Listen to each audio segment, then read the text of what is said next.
Innocence died with the first shovel of dirt. Welcome to Hidden Killers with Tony Brueski, featuring retired FBI Special Agent Jennifer Coffindaffer.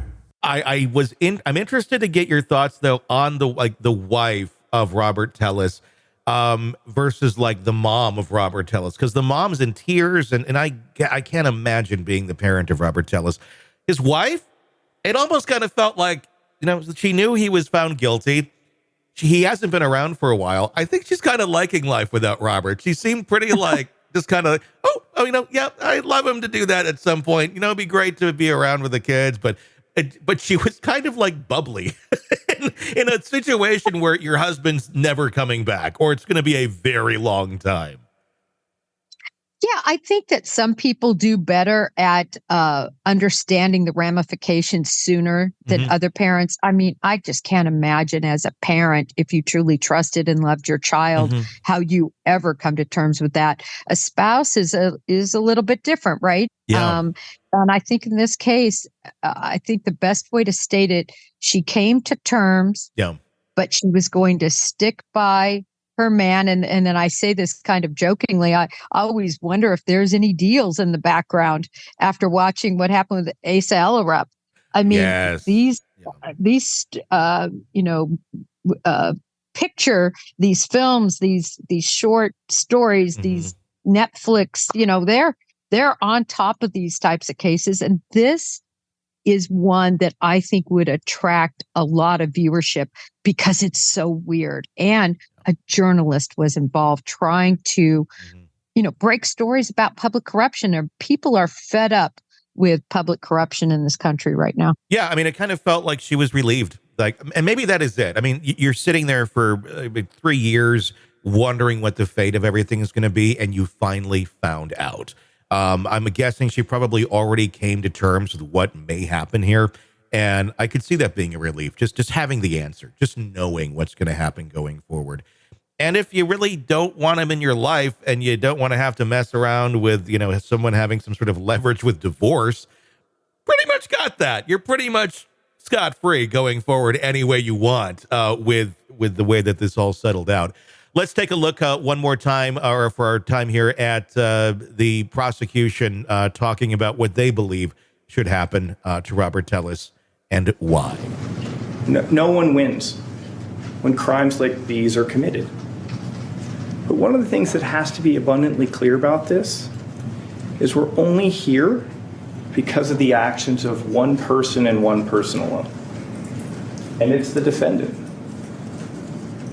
It was the manner in which the defendant chose to handle the situation that has created this ripple effect on his family as well as Jeff's. One of the things, when you do this long enough in our line of work, you see a lot of people come through the system. And the state would submit to you, he is not similarly situated to a lot of people. He is highly educated.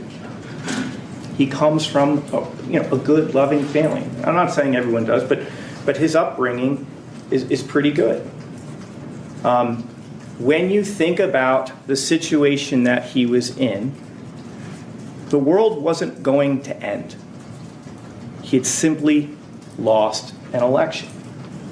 And the way Robert Tellis chose to handle this was devastating. And it was his choice and his choice alone. No one forced his hand.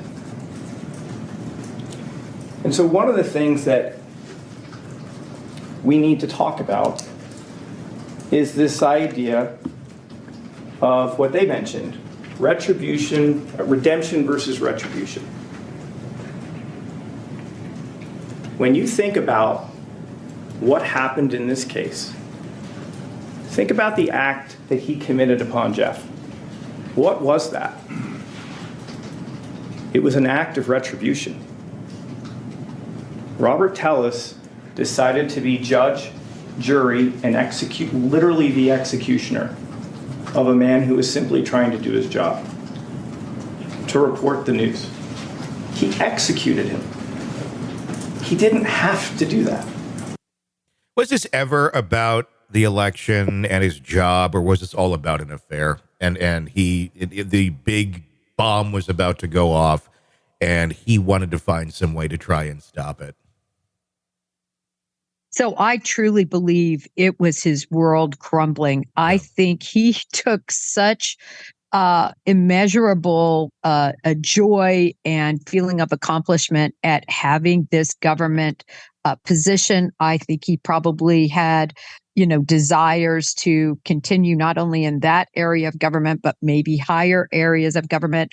And I think his ego was completely trampled upon when this happened. And I think that was the implosion more than the affair situation. But Tony, I wanted to add, in this closing, I wish prosecutors, and I'm sorry to sound like a Monday morning quarterback, but I really do wish prosecutors would focus on the victim. Yeah. Again, his whole statement, talking about how well educated he was and what a great family he came from. So now you're getting your jurors to empathize again. Why aren't we talking about Jeff German?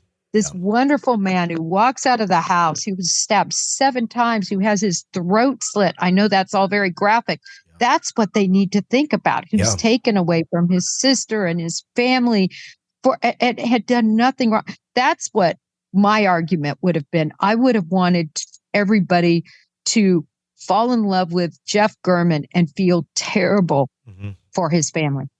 I completely agree. I feel like that kind of fell short a little bit, and I think that's part of why we ended up getting the sentence that we did. But, well, game over on this one. We'll maybe be covering this again in, 20 years when he's back out again and somebody ruins his life because they call him out on his shit. It'll be fascinating. I wonder how jail will treat this individual. You're neck deep in a dark, twisted tale, and just as the tension peaks, bam, a commercial about some miracle diet pill breaks the spell. It's like finding a fly in your soup after the first bite. But here's the fix. True Crime Today Premium Plus on Apple Podcasts. You get to enjoy your crime stories without the junk, ad-free episodes, extended interviews that go beyond the surface, and early access to all the gruesome details. It's like swapping out a can of cheap beer for a glass of fine whiskey. So search for True Crime Today Premium Plus on Apple Podcasts. Subscribe and keep the darkness flowing uninterrupted.